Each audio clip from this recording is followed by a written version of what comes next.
ચાલો આપણે આજે બનાવશું ફૂલકોબીનું શાક। સૌ પહેલાં એક કોબી લેશું, 2 ટમેટાં, આદુ, મરચાં અને લીમડો।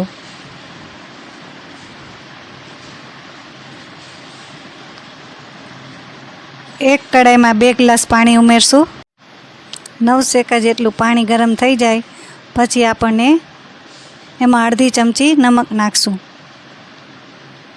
પછી એમાં કાપેલી કોબી નાખી દેશું।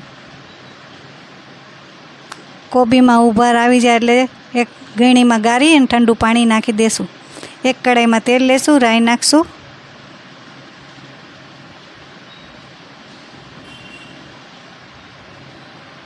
એક ચમચી જીરું, લીમડો, અડધી ચમચી હિંગ, કાપેલા મરચાં અને ટમેટાં નાખી દેવાના। આદુ મરચાંની પેસ્ટ નાખશું, પછી 10 મિનિટ સાતળવા દેશું।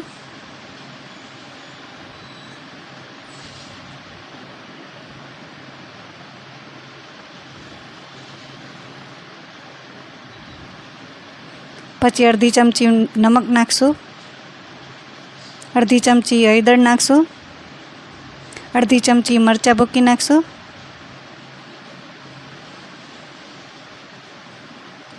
ગરમ મસાલો અડધી ચમચી નાખ્યો,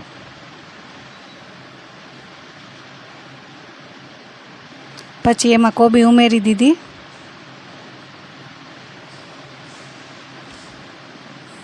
પછી સારી રીતે આપણે મિક્સ કરશું। હવે આપણે એને ઓજમાં જ પકાવવાનું છે। પછી આપણે કોથમરી નાખીશું। આપણું શાક રેડી। જો તમને લોકોને મારો વિડીયો પસંદ આવ્યો તો લાઈક, સબસ્ક્રાઈબ અને શેર કરજો। બાય।